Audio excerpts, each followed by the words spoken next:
किशनगढ़ राज्य के हरियालीपुर नामक एक छोटे से गांव में सुखिया नाम का एक गरीब किसान रहता था।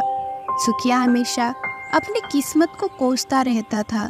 एक दिन उसकी पत्नी बिंदिया उससे बोली, ए जी, यह क्या रोज रोज अपनी किस्मत को कोसते रहते हो? आपको शायद पता नहीं, जो अपनी किस्मत पर रोते हैं, एक दिन किस्मत सचमुच उनसे रूठ ही जाती है। अरे तो वैसे भी हमारी किस्मत कौन सी बड़ी मेहरबान चल रही है। अरे अपने पड़ोसी किसानों को देखो, कितने खुशहाल है। हर एक वो है और एक हम है। इतनी मेहनत के बाद भी हमारे पास सुख सुविधाओं का कोई साधन नहीं है। बेकार किस्मत है हमारी। धीरज रखिए, आपके पास भी वो सारी सुख सुविधाएं जरूर आएंगी जो हरियालीपुर के और किसानों के पास है। आप दिन भर इतनी मेहनत करते हैं, मुझे पूरा यकीन है कि एक न एक दिन हमारी फसल पूरे गांव में सबसे अच्छी होगी। तब देखिएगा, हमारे दिन बदल जाएंगे। अरे बिंदिया, यही सोचते सोचते जवानी से बुढ़ापे की दहलीज तक आ चुका हूं मैं। हमारी बेटी राधा, अरे देखो तो सही, विवाह योग्य हो गई है। अरे कभी सोचा है, अगर हमारे हालात ऐसे ही रहे तो हम राधा का विवाह करेंगे कैसे? सोचा है क्या? चिंता मत कीजिए, हमारी राधा हरियालीपुर की सबसे सुंदर लड़की है। उसकी सुंदरता के चर्चे दूर दूर तक फैले हैं। कोई ना कोई अच्छा वक्त मिल ही जाएगा। अपनी पत्नी की बात सुनकर सुखिया चुपचाप अपने खेत में चला गया और कड़ी धूप में हाल चलाने लगा। हाल चलाकर थोड़ा आराम करने के लिए वो पेड़ के नीचे बैठा ही था कि तभी हरियालीपुर गांव का जमींदार वहां आ पहुंचा। मुस्कुराते हुए उसने सुखिया की ओर देखा और बोला, कैसा हो सुखिया? लगता है काफी मेहनत की है जो थक गए हो। अरे जमींदार, तुम आज मेरे खेत की ओर कैसे निकल आए? तुमसे एक बहुत ही जरूरी काम था सुखिया। वह कैसा काम? सुखिया देखो, तुम्हारी एक सुंदर बेटी है और मेरा भी एक सुंदर बेटा है। मैं चाहता हूं कि तुम अपनी बेटी का विवाह मेरे बेटे से कर दो।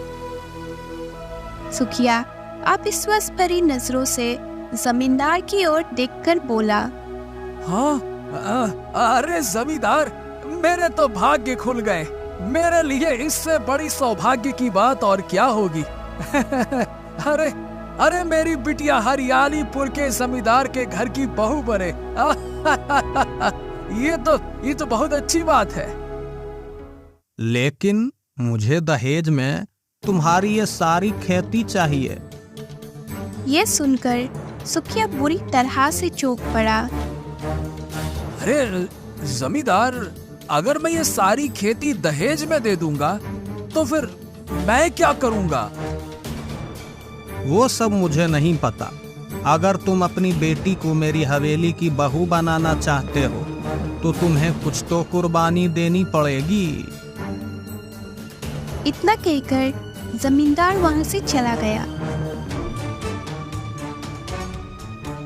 शाम को सुखिया ने सारी घटना अपनी पत्नी को बताया और बोला, हाँ, अब तुम बताओ बिंदिया, मैं करूं तो करूं क्या? हरियालीपुर का हर बच्चा जानता है कि जमींदार कितना बड़ा धोखेबाज है। क्या भरोसा है कि जमीन अपना नाम करवाने के बाद वो सच में अपने बेटे का विवाह हमारी बेटी से करेगा? हाँ, बात तो तुम सही कहती हो। ठीक है, मैं कल ही इस बारे में मुखिया जी से चर्चा करूंगा।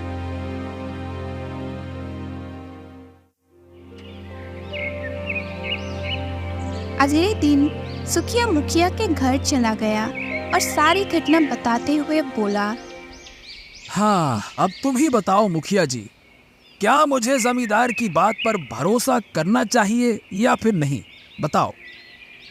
देखो सुखिया, तुम जमींदार को नहीं जानते आजकल उसने लोगों को ठगने का एक नया तरीका ढूंढ निकाला है। क्या मतलब? जमींदार तुमसे पहले भी गांव के 3-4 परिवारों से उनकी बेटियों को बहू बनाने का वादा कर चुका है और उन सब से उनकी जमीनें अपने नाम करवा चुका है।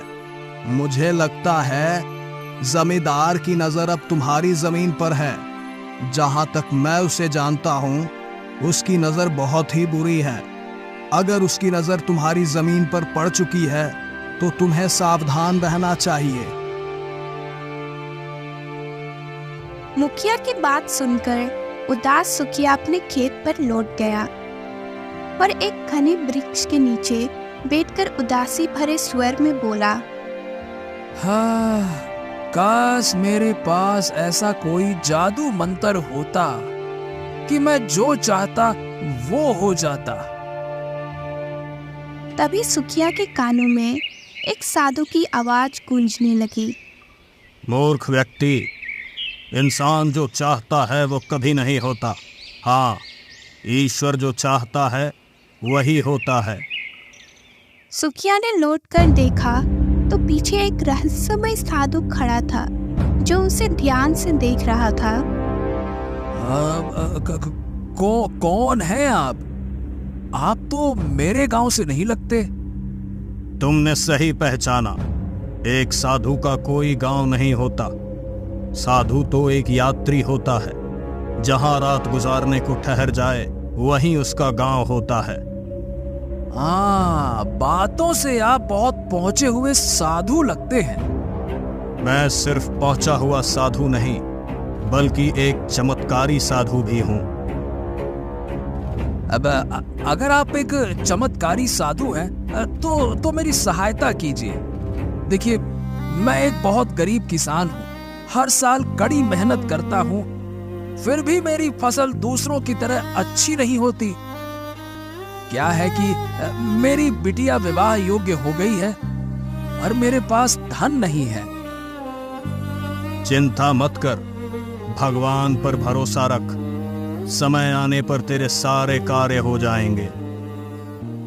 हाँ, यही सोचते सोचते तो मैं बूढ़ा हो गया हूँ।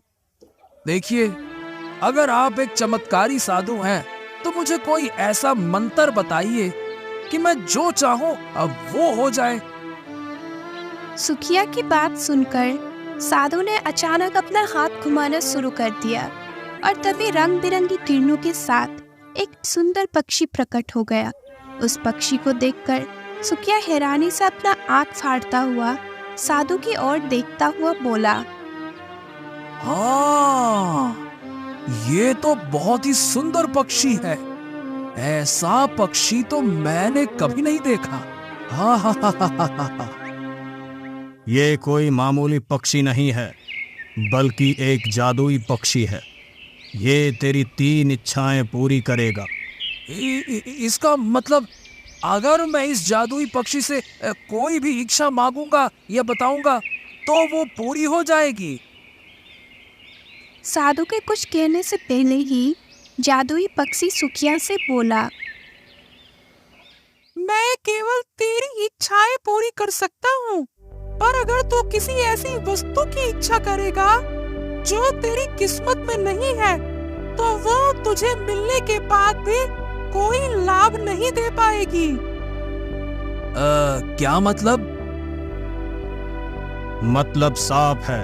हमारी किस्मत में जो लिखा होता है वो सही समय पर ही हमें मिलता है, और ये बात तुझे समय आने पर समझ में आ जाएगी। इतना कहकर साधु ने जादुई पक्षी से कहा, मेरे जादुई पक्षी, आज से तुम इसके साथ ही रहोगे। इतना कहकर साधु तेज कदमों से वहां से चला गया। सुखिया जादुई पक्षी को लेकर अपने घर आ गया। जादुई पक्षी को देखकर उसकी पत्नी बिंदिया और पुत्री राधा की आंखें फटी की फटी रह गई। पिताजी, ये तो बहुत ही सुंदर पक्षी है, ये आपको कहाँ से मिला? सुखिया सारी घटना अपनी पत्नी और बेटी को बताते हुए बोला, देखो, ये कोई मामूली पक्षी नहीं है, बल्कि ये एक जादुई पक्षी है। ये मेरी 3 इच्छाएं पूरी करेगा। आपकी हमेशा से एक ही इच्छा रहती है कि आपकी फसल हरियालीपुर में सबसे अच्छी उगे, तो फिर आप इस जादुई पक्षी से यही इच्छा क्यों नहीं मांगते? सुखिया ने जादुई पक्षी की ओर देखते हुए कहा, क्या ये मेरी इच्छा पूरी होगी? ठीक है, इस वर्ष हरियालीपुर में सबसे अच्छी फसल तुम्हारी ही उगेगी, लेकिन इसका मतलब ये नहीं है कि तुम मेहनत करना छोड़ दो। तुम्हें वैसे ही मेहनत करनी होगी जैसे तुम करते आए हो। जादुई पक्षी की बात सुनकर सुखिया मुस्कुराने लगा और उसके बाद उसने अपने खेत में कड़ी मेहनत शुरू कर दी। कुछ ही महीनों बाद सुखिया, उसकी पत्नी बिंदिया और बेटी राधा अब इस वक्त भरी नजरों से अपनी शानदार फसल को देख रहे थे। हाँ साधु महाराज ने सच कहा था, ये जादुई पक्षी तो वास्तव में चमत्कारी निकला। मेरी फसल तो हरियालीपुर में सबसे अच्छी उगी है। अरे देख बिंदिया, देख। आप सही कहते हैं, हम कल सुबह से ही फसल की कटाई शुरू कर देंगे और फिर आप इसे राज्य में बेच आना। मुझे विश्वास है कि फसल को बेचकर हमें इतना अच्छा मुनाफा होगा कि हमारे सारे दुख दर्द दूर हो जाएंगे।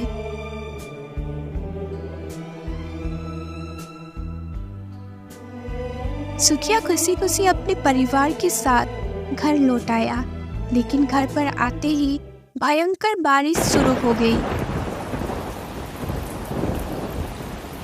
जो रात भर होती रही।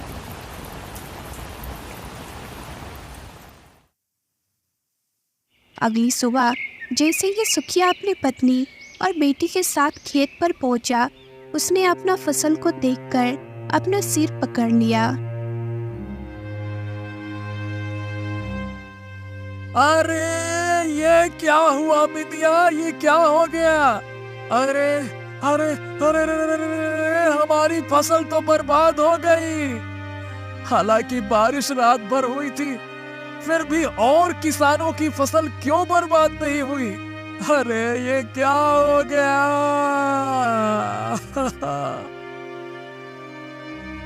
तब एक गांव का मुखिया वहां पहुंचा और दुख भरे स्वर में बोला, अरे सुखिया, मुझे तुम्हारी खराब फसल देखकर बड़ा ही दुख हुआ। क्या तुम जानते हो कि कल रात ओले गिरे थे? लेकिन आश्चर्य की बात यह है कि ओले किसी और किसान के खेत में नहीं, केवल तुम्हारे खेत में ही गिरे। शायद तुम्हारी किस्मत में अच्छी फसल नहीं थी।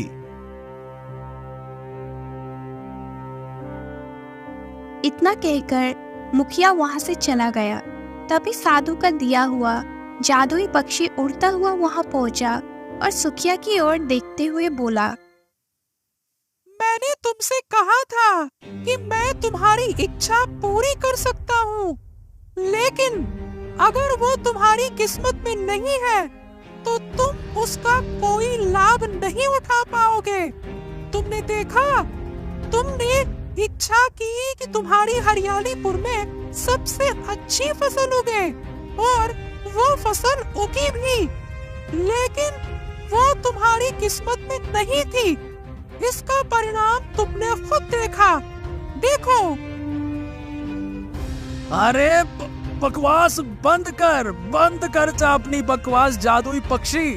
अरे दिख नहीं रहा मैं बर्बाद हो गया हूँ, अब मैं क्या करूँ? अरे पहले खराब फसल होती थी तब भी मेरा परिवार पेट भर के खाना खा सकता था। अरे लेकिन अब तो मेरे पास कुछ बचा ही नहीं। ऊपर से हमारे राज्य का राजा भी इतना निर्दयी है कि प्रजा की कोई सहायता नहीं करता। अरे क्या करूं, मैं कहां फंस गया? आप चिंता क्यों करते हैं पिताजी? अभी आपकी 2 इच्छाएं बाकी है। सुखिया ने फिर से जादुई पक्षी की ओर देखते हुए कहा, मेरी अगली इच्छा ये है कि मैं महाराज से सहायता मांगने जाऊं और महाराज मुझे 25,000 स्वर्ण मुद्राएं दान दे। उन स्वर्ण मुद्राओं से मैं अपनी खेती का नुकसान भी पूरा कर सकता हूं और अपनी पुत्री का विवाह भी धूमधाम से कर सकता हूं। ठीक है, तुम्हारी ये इच्छा भी पूरी होगी।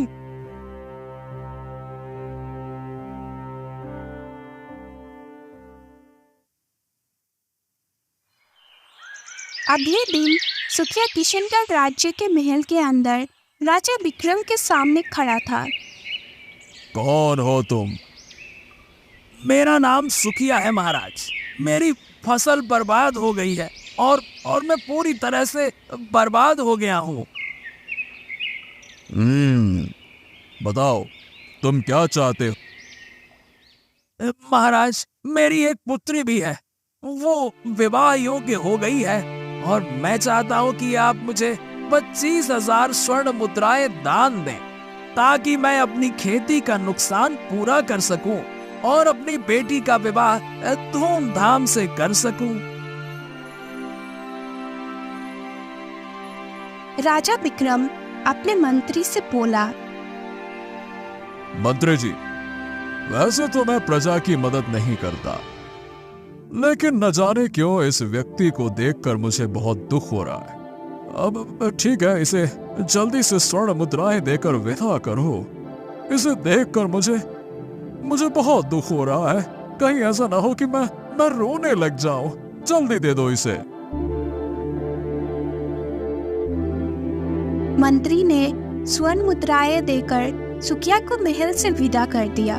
सुखिया खुशी खुशी अपने घर की ओर चल पड़ा, लेकिन आधे रास्ते में उसे थकान महसूस होने लगी। सुखिया एक वृक्ष के नीचे आराम करने के लिए बैठा ही था कि अचानक एक खतरनाक दिखने वाला व्यक्ति वहां आ धमका और तलवार निकालकर उसे घूरने लगा।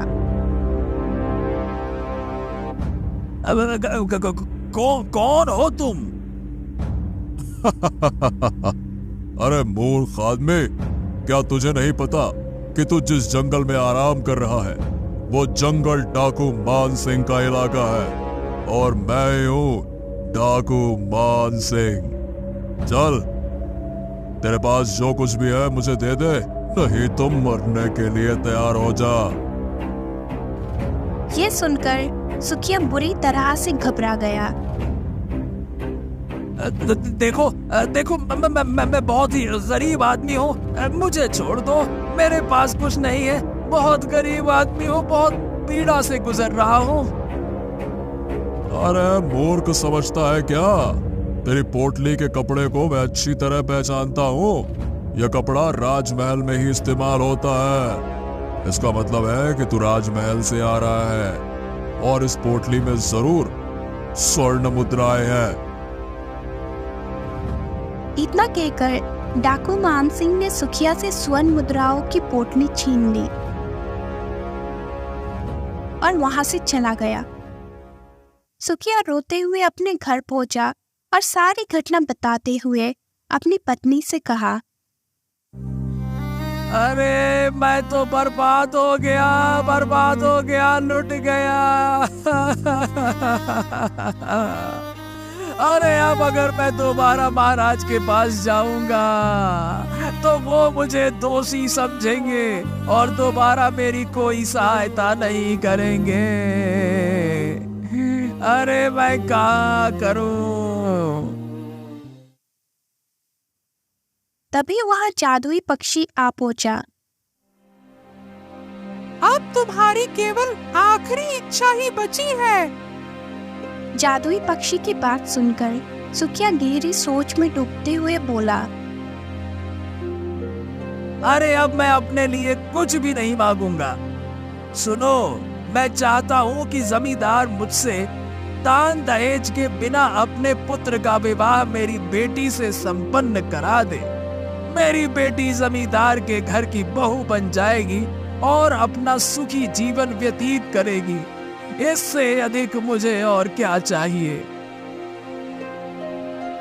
ठीक है, जैसा तुम चाहो वैसा ही होगा।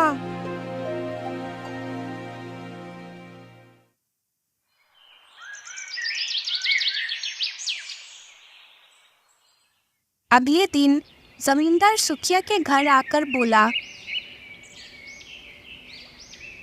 सुखिया, उस दिन मैंने तुमसे दहेज की जो बात की थी वो मैं वापस लेता हूँ। पता नहीं क्यों उस बात पर मुझे आत्मग्लानि महसूस हो रही है। मैं तुम्हारी पुत्री राधा का विवाह अपने पुत्र के साथ करना चाहता हूँ, और हाँ, मैं तुमसे कोई दहेज भी नहीं लूंगा। ये सुनकर सुखिया खुश हो गया। अगले दिन सुखिया की पुत्री राधा का विवाह जमींदार के बेटे के साथ संपन्न हो गया। सुखिया खुश होता हुआ अपनी पत्नी बिंदिया से बोला, हाँ, कम से कम एक इच्छा तो पूरी हुई, क्यों बिंदिया? चलो, अच्छा लग रहा है अब कुछ। तभी वहां पर सफेद साड़ी पहनी हुई सुखिया की पुत्री आ पहुंची और रोती हुई सुखिया से बोली, पिताजी, अचानक हवेली की एक दीवार गिर पड़ी और मेरे पति दीवार में गिरकर मर गए। मैं विधवा हो गई पिताजी, मैं विधवा हो गई। ये सुनकर सुखिया फूट फूट कर रोने लगा। वो दिन भर अपने दुख में डूबा रहा। शाम को वो अपने खेत में एक वृक्ष के नीचे उदासी से बैठ गया। तभी वहां वो जादुई पक्षी आ पहुंचा और सुखिया से बोला,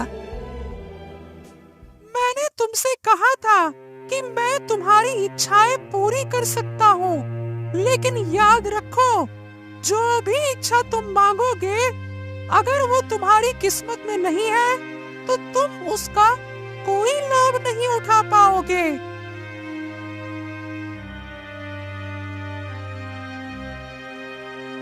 अचानक वहां वही साधु आ गया और रहस्यमय अंदाज में सुखिया से बोला, जब पहली बार जादुई पक्षी ने तुमसे बात की थी तब शायद तुम इस बात को नहीं समझे थे, लेकिन मुझे लगता है अब तुम समझ गए हो। अरे साधु महाराज, तो क्या मेरी किस्मत हमेशा ऐसी ही रहेगी? ये क्या किस्मत है? नहीं, मेरी एक बात हमेशा याद रखना, किस्मत उन्हीं की बदलती है जो अपने कर्म को ईमानदारी से करते हैं। वो फल की इच्छा नहीं रखते और भगवान पर भरोसा करते हैं और सही समय का इंतजार करते हैं।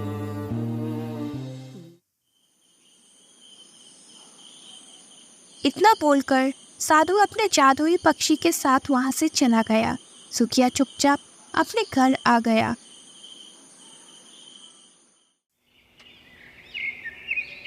अगली सुबह सुखिया जैसे ही सोकर उठा, तभी दरवाजे की कुंडी पर किसी ने खटखटाया। सुखिया ने जैसे ही दरवाजा खोला तो सामने एक सुंदर राजकुमार खड़ा था। सुखिया राजकुमार को देखकर चौंक पड़ा। क्या आप मुझे अंदर आने के लिए नहीं कहेंगे? राजकुमार सुखिया के घर के अंदर आया और बोला, मैं राजा विक्रम का पुत्र अशोक हूँ। कुछ दिनों पहले मैं प्रजा का हाल चाल लेने के लिए निकला था। तभी मेरी नजर आपकी पुत्री पर पड़ी। मुझे पहली नजर में उससे प्रेम हो गया, मगर महल जाने के बाद मैं आपके गांव का नाम भूल गया। तब से मैं इस गांव का नाम लगातार याद कर रहा था जहां मैंने आपकी सुंदर कन्या को देखा था। परंतु आज रात मुझे अचानक याद आ गया और मैं यहां तक आ पहुंचा। मैं आपकी पुत्री से विवाह करना चाहता हूं। लेकिन राजकुमार, मेरी पुत्री एक विधवा है। हाँ, मुझे गांव के लोगों ने बताया, परंतु मुझे कोई आपत्ति नहीं है। मैं फिर भी उससे विवाह करना चाहता हूं और मैं उससे विवाह आज ही करूंगा। राजकुमार उसी दिन सुखिया की पुत्री राधा से मंदिर में विवाह करके अपने महल में ले गया। सुखिया को अभी भी विश्वास नहीं हो रहा था कि उसकी पुत्री किशनगढ़ राज्य की रानी बन चुकी है। सुखिया खुशी के मारे पूरी रात नहीं सोया। अगली सुबह सुखिया जैसे ही सोकर उठा तभी उसने देखा कि उसके घर के अंदर वही डाकू खड़ा था जिसने उससे स्वर्ण मुद्राएं लूटी थी। सुखिया डाकू को देखकर डर गया, लेकिन उसने देखा कि डाकू सुखिया से ज्यादा डरा हुआ था। मुझे पता चला कि तुम्हारी पुत्री का विवाह राजा विक्रम के पुत्र अशोक से हो गया। जब मैंने सुना तो मैं बुरी तरह से डर गया, क्योंकि मैं हरियालीपुर गांव आता जाता रहता हूँ। मैं तुम्हारी 25,000 स्वर्ण मुद्राएं वापस लौटाने आया हूँ और मैं डकैती का काम भी छोड़ रहा हूँ। तुम मेरी शिकायत अपने दामाद से मत करना, नहीं तो वो मुझे फांसी पर लटका देगा। कृपया करके मेरा मान रख लेना, मैंने तुम्हारे पैसे वापस कर दिए। इतना बोलकर डाकू मानसिंह 25,000 स्वर्ण मुद्राएं वापस लौटाकर वहां से भाग गया। सुखिया खुशी से अपनी पत्नी से बोला, अरे बिंदिया, अब तो हमारे काम लगातार बन रहे हैं। हाँ, अच्छा लग रहा है। अब तुम देर मत करो, हमारे पास खेती करने के लिए बीज नहीं है। तुम राज्य में जाकर अच्छे बीज खरीद कर लाओ। सुखिया ने वैसे ही किया। अच्छे बीज खरीदकर अपने खेत में बो दिए। कुछ ही महीनों के बाद उसकी फसल हरियालीपुर की सबसे अच्छी फसल उगकर तैयार हो गई। अगले दिन सुखिया अपने खेत का फसल काटकर राज्य में बेच आया। उसका फसल उसके गांव में सबसे महंगी बिकी। सुखिया अपने घर में बैठा अपनी पत्नी से इसी के बारे में चर्चा कर रहा था कि तभी वही साधु रंग बिरंगी किरणों के साथ वहां प्रकट हो उठा।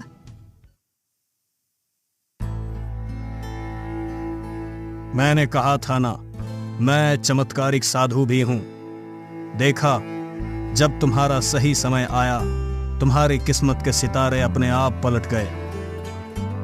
अरे अरे, मुझे विश्वास हो गया साधु महाराज कि हमारी किस्मत में जो लिखा होता है वो हमें सही समय आने पर ही मिलता है, और सही समय हमारे लिए क्या है ये ईश्वर से बेहतर और कोई नहीं जानता। और जब सही समय आता है तब गरीब से गरीब किसान की किस्मत भी बदल जाती है। इतना बोलकर साधु तेज किरणों के साथ वहां से गायब हो गया और सुखिया अपनी पत्नी बिंदिया के साथ सुखी जीवन बिताने लगा।